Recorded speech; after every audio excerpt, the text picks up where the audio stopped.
복된 하루가 되시기를 간절히 축원을 드립니다. 갑자기 배가 아프면 사촌이 땅을 샀다는 증거 중에 하나입니다. 그런데 사촌이 땅을 샀다가 갑자기 땅값이 폭락해서 망하면 어떻게 될까요? 그러면 10년 묵은 체중이 다 내려간다고 그럽니다. 사실 물론 이 일은 약간 우리 어떤 마음의 상태를 비꼬면서 우리에게 또한 교훈을 주는 그런 이야기라고 말할 수 있습니다. 그런데 사람마다 이런 마음들이 다 많다 적다 라는 것을 따지지 않는다면 사실 누구나 다 이런 마음들은 조금씩 있다는 것이죠. 다른 사람의 잘 되는 것을 별로 좋아하지도 않지만 또 심지어는 다른 사람의 실패를 오히려 나에게는 그런 기회로 생각하며 안도감을 갖는 그러한 사람들도 있다는 사실입니다. 누군가의 실패에 대한 이야기를 들었을 때 혹시 여러분들은 어떠한 마음을 갖게 됩니까? 또 반대로 내가 만약에 실패를 당하게 되었을 때 다른 사람들은 과연 나에 대해서 어떻게 생각하거나 얘기할까요? 결코 이것이 쉬운 일은 아닌 것 같습니다. 우리는 남의 실패에 대하여 어떻게 마음을 갖고 있으며 혹은 다른 사람의 실패를 우리가 바라고 있는 것은 아닌지, 오늘 본문에 있는 말씀 속에서 사도 바울이 로마에 있는 교인들 가운데 자기가 하나님의 백성인 이스라엘 백성들의 이런 이스라엘이 멸망하고 또한 그들이 다 흩어지게 되었던 이런 소식들을 접하게 됐을 때 이 로마에 있는 교인들 혹은 또 이방인들의 세워진 교회들의 교인들은 과연 이 이스라엘 백성들 가운데 이스라엘 백성들에 대하여 어떤 생각, 어떤 마음을 갖게 되었을까라는 것을 오늘 말씀 속에서 살짝 드러내고 있는 것을 볼 수 있는데, 오늘 1절에 있는 말씀을 다시 보면 내가 말하노니 하나님이 자기 백성을 버렸느냐? 그럴 수 없느니라 라고 말씀하고 있습니다.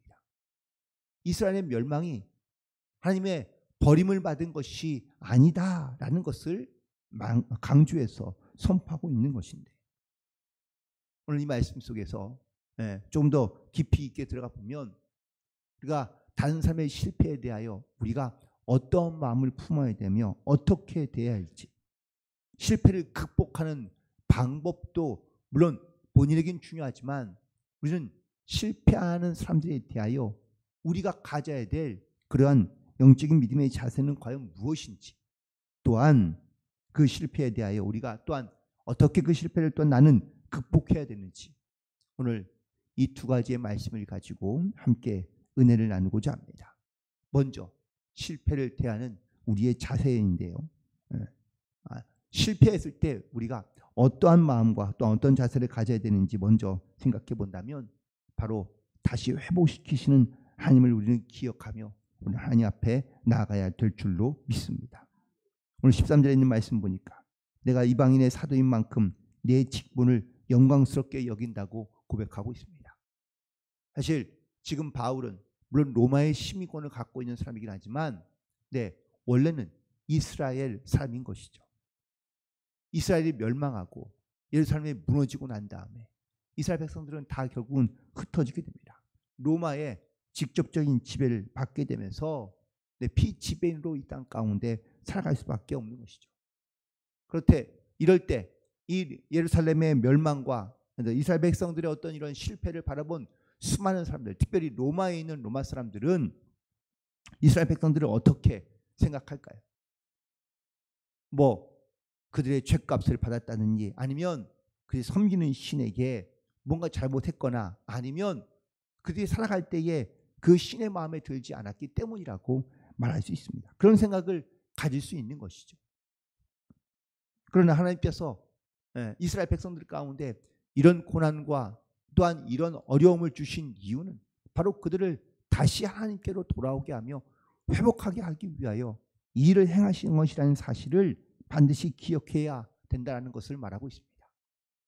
하나님은 이스라엘 백성들이 멸망받고 또한 완전히 망해서 하나님의 백성으로 더 이상 살아갈 수 없게 하기 위하여 이런 징계나 아니면 이런 고난을 주신 것이 아니라는 것을 말씀하고 있는 것이죠.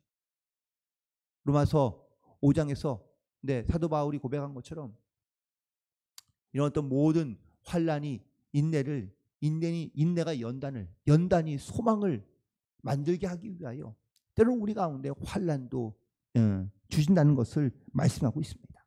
지금에 있는 이스라엘의 환난이 바로 다시 이 환난 가운데 연단되고 그리고 다시 인내하고 연단되어서 하나님의 소망을 이루게 하기 위한 하나님의 뜻이 담겨져 있다는 것을 말하고 있습니다. 사도 바울도 자기의 이 모든 친척과 골육 중에서 자기의 모든 가까이 있는 사람들 중에서 얼마나도 그들을 구원하기 위하여 하나님께서 이런 일을 행하신다는 것을 아주 선포하고 있는 것을 말하고 있습니다. 하나님도 여전히 우리 가운데 때로는 우리가 실패를 경험할 수 있습니다. 하지만 그 실패를 통하여 우리를 다시 회복하게 하시는 하나님의 뜻이 있다는 것을 반드시 깨닫고 우리는 그런 하나님께 믿음을 가지고 나아갈 수 있는 그런 저와 여러분 되기를 간절히 축원을 드립니다. 또한 두 번째, 하나님께 우리가 반드시 기억해야 될, 실패 가운데 우리가 기억해야 될 하나님의 말씀은 바로 버리지 아니하시는 하나님이시다라는 것을 우리 가운데 기억하라고 말씀하고 있습니다. 오늘 1절에서도 말씀하고 있죠. 하나님께서 자기 백성을 버리셨느냐? 그럴 수 없다라고 말하고 있습니다. 또한 15절에 보니까 그들을 버리는 것이 세상의 화목이 되거든 그 받아들이는 것이 죽은 자 가운데서 살아나는 것이 아니면 무엇이리요? 라고 오히려 반문하고 있습니다. 결국 하나님은 이스라엘 백성들을 버린 것이 아니라 그들을 살리기 위해서 지금 잠깐의 이 고난을 허락하셨다는 것을 기억하라고 말씀하고 있는 것이죠. 이스라엘 백성들이 400년 동안 애굽에서 종살이를 하게 됩니다. 하나님께서 그 고난을 주신 이유는 과연 무엇일까? 결국 그 고난의 기간 동안에 하나님을 잊고 살며 또한 깨닫지 못했던 이스라엘 백성들이 철저하게 하나님의 말씀을 따라 살게 하기 위해서 그 고난을 주신 것을 말씀하고 있기 때문입니다. 지금 이스라엘도 고난을 당해 나라가 망하고 또한 이스라엘 백성들은 다 흩어져서 다시 이스라엘 백성들이 모이기까지 수많은 시간이 걸렸던 것을 기억하게 하십니다. 하나님께서 그들을 징계하시고 또한 그들 가운데 고난을 주신 이유는 하나님의 선하신 뜻을 위해 때로는 그들을 거절하셨다라는 것을 말하고 있습니다. 특별히 이 버리는 것이 화목이 되었다라는 말은 하나님께서 이스라엘 백성들 가운데 바로 하나님과의 관계를 화목하게 하기 위한 그런 하나님의 선하신 계획을 이스라엘 백성들 가운데 깨닫고 다시 살아나게 하는 것, 회복시키는 것이 아니면 무엇이겠느냐라고 묻고 있습니다. 그래서 하나님께서는 어떻게 역사하셨느냐? 바로 이방인들을 통하여 하나님의 나라가 이루어져가며 또한 이방인들을 통하여 이 복음이 증거되고 또한 나타날 수 있도록 역사하신 것을 보게 됩니다. 그래서 오늘 본문에 있는 말씀 가운데 보면 이 젖붙이는 비유가 등장하고 있는데 보통 우리가 상식적으로 생각해 본다면 잘 자라고 있는 나무에다가 저희 나쁜 나무를 젖붙이는 것이 아니라 나쁜 나무에 좋은 가지를 젖붙여서 그래서 그것이 잘 자라나게 하는 것이 이게 바로 일반적인 방법이죠. 그런데 놀랍게도 잘 자라고 있는 나무에다가 나쁜 나무를 젖붙여서 바로 그 열매를 얻고자 하고 있는 겁니다. 그 비유가 바로 참 감람나무 가지를 바로 이 못된 잘 자라고 있지 않는 그러한 돌 감람나무 가지에 젖붙여서 일을 행하는 것입니다. 여기서 말하는 참 감람나무는 이스라엘을 말하고 있습니다. 그런데 그들이 복음을 거절하고 하나님 말씀에 순종하지 아니하자 돌 감람나무 가지에 접붙이는 겁니다. 이 돌 감람나무 가지를 접붙여서 참 감람나무에 접붙여서 그 참 감람나무 그 뿌리에서 영양분을 받게 하신 거죠. 그래서 그 돌 감람나무 가지에서 잎이 자라고 열매를 맺음으로 말미암아 이 돌 감람나무가 다시 회복하며 살아날 수 있도록 역사하신 것을 보게 됩니다. 영적으로 이 말씀은 참 감람나무였던 이스라엘이 하나님을 믿지 아니하며 그리고 또한 죽어가고 있을 때 잘 자라던 돌 감람나무를 접붙여서 이스라엘 이 참 감람나무 안에서 그 영양분을 받고 그리고 자라날 수 있도록 바로 이 비유를 통하여 이스라엘 백성들 가운데 다시 깨닫게 하시고 그리고 이방인들을 주역으로 삼아서 이 참 감람나무가 다시 열매 맺고 그리고 회복할 수 있도록 하나님께서 일하시고 역사하신다는 사실을 말씀하고 있습니다. 이 말씀 속에는 두 가지의 의미가 있는 것이죠. 이스라엘만 회복시키는 것이 아니라 또 택하신 부름받은 이방인들을 통하여 죽었던 이스라엘이 다시 회복하게 하시겠다는 하나님의 뜻과 말씀이 바로 그 안에 담겨져 있는 것을 보게 됩니다. 그런데 이 돌 감람나무들을 통하여 돌 감람나무가 잘 자라고 이방인들을 통하여 하나님께서 역사하실 때에 이방인들 가운데 특별히 이렇게 예루살렘이 멸망하고 난 다음에 교회들이 이방에 있는 세워진 교회들이 잘 자라며 성장하는 것을 통하여 그들 가운데 경계해야 될 한 가지의 말씀이 있는데 바로 그것은 다른 사람이 실패했을 때에 대하는 자세에 대하여 말하고 있는 것이죠. 오늘 두 가지를 이야기하고 있는데 먼저 18절에 있는 말씀입니다. 그 가지들을 향하여 자랑하지 말라. 자랑할지라도 내가 뿌리를 보존하는 것이 아니요 뿌리가 너를 보존하는 것이라 라고 말하고 있습니다. 무슨 말입니까? 이방인들의 교회들이 멸망당한 그런 실패한 이스라엘 백성들을 보면서 저들은 멸망한 그런 이유와 혹은 또 멸망한 짓을 했기 때문에 멸망한 것이라고 생각하지 말라. 그러면 자기를 자랑하지 말라라고 말하고 있는 겁니다. 실패한 사람을 보며 우월감을 가질 수 있습니다. 자기를 자랑스럽게 여기며 그래 나는 저렇게 하지 않으니 나는 참 감사하다라고 그렇게 자기 스스로를 자랑하지 말라. 자랑할 것이 없다라는 것을 말하고 있습니다. 가지가 뿌리를 보존하는 것이 아니라 뿌리 때문에 가지가 온전해지는 것이라는 것을 반드시 기억하며 깨달아야 한다는 것을 말씀하고 있습니다.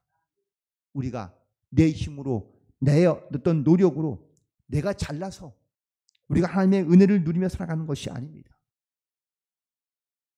결국 우리가 겸손하게 하나님 앞에 나아가며 내가 뿌리가 아니라 나의 뿌리는 온전히 주님께 있다는 것을 이것이 하나님의 은혜라는 것을 반드시 기억하고 우리가 교만하지 아니하며 자기를 높이지 아니하고 자랑하지 아니하고 끝까지 우리는 주님만을 생각하며 주님의 은혜를 감사함으로 나아가는 그러한 저와 여러분 되기를 간절히 소망합니다. 그리고 20절에 있는 말씀을 보니까 높은 마음을 품지 말고 도리어 두려워하라 라고 말씀하고 있습니다. 실패를 대하는 두 번째 자세는 바로 하나님을 두려워함으로 우리가 높은 마음을 갖지 않는 겁니다. 특별히 우리 가운데 스스로 자고하여지는 이런 일들이 우리 가운데 많습니다. 남과 비교하여 자존심을 물론 높이는 것은 중요하겠지만 스스로 높아져서 하나님의 뜻과 하나님의 은혜는 잊어버린 채 자기의 교만함을 가지고 살아가는 경우가 종종 있다는 겁니다. 하나님께서 이방인들을 구원하신 이유가 이방인들만 구원하기 위하여 역사하시는 것이 아니라는 것을 말하고 있는 겁니다. 하나님의 뜻과 계획은 훨씬 더 크다는 것을 특별히 이스라엘 백성들 가운데 먼저 깨닫게 하신 겁니다. 이스라엘 백성들은 자기들이 택한 백성으로 자기들만 하나님께서 구원하신다고 생각했던 것을 하나님께서 완전히 깨트리신 것이죠. 결국 이제 이방인들에게 하나님께서 눈길을 돌려 그들을 통하여 하나님께서 일하시고 역사하시는데, 이방인들 특별히 교회들 가운데 또한 성도들 가운데 이스라엘이 망하고 무너지며 또한 이스라엘이 깨닫지 못한 채 죄 가운데 높은 마음을 갖고 있는 것을 깨닫지 못하면, 또한 이 역사하신 것을 하나님의 은혜인 것을 깨닫지 못하면 그들도 역시 스스로 자고하여져서 높은 마음을 가지고 하나님을 두려워하지 않는 그런 어리석은 가운데 살아갈 수 있기 때문입니다. 그러므로 두려운 마음을 가지고 하나님 앞에 나아가야 될 줄로 믿습니다. 오늘 말씀 속에서 바울이 이 로마에 있는 교인들을 향하여 전하고 있는 이 메시지를 우리는 반드시 귀 기울여 들어야 될 줄로 믿습니다. 가볍게 여기지 아니하고 우리 하나님의 은혜와 사랑 가운데, 부르심 가운데 우리가 날마다 겸손한 마음을 가지고 두려운 마음을 가지고 우리가 주님 앞에 나아가야 될 줄로 믿습니다. 오늘 실패를 대하고 있는 로마의 교인들을 향하여 바울이 전하고 있는 실패를 대하는 자세의 두 가지는 바로 자랑하지 마는 것과 그리고 않는 것과 그리고 바로 하나님의 말씀을 혹은 또 하나님을 두려움으로 나아가는 겁니다. 오늘 이 두 가지의 말씀을 한마디로 요약해 본다면 바로 겸손하라라는 말씀으로 들을 수 있습니다. 우리는 하나님의 부르심 가운데 합당한 자세로 겸손함으로 나아가야 될 줄로 믿습니다. 하나님의 크고 위대하고 놀라운 계획을 우리는 다 알 수 없습니다. 하지만 내가 분명 실패 가운데 있더라도 하나님께서 반드시 우리를 회복시켜 주시기 위한 하나님의 선하신 뜻으로 우리 가운데 일하시고 계심을 반드시 기억해야 될 줄로 믿습니다. 하나님은 버리지도 아니하시며 또한 우리 가운데 끝까지 하나님께서 우리를 기다리시고 인내하심으로 말미암아 우리가 다시 회복되어 하나님 앞에 겸손히 설 수 있기를 원하시고 계시는 줄로 믿습니다.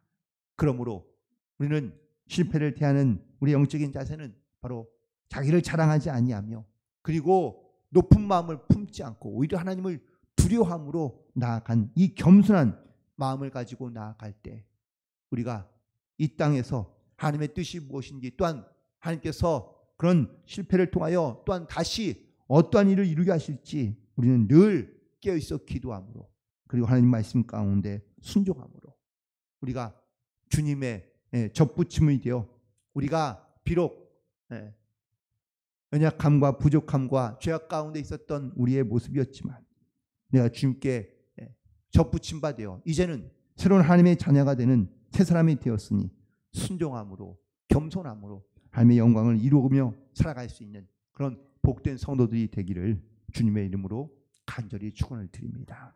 기도하시겠습니다.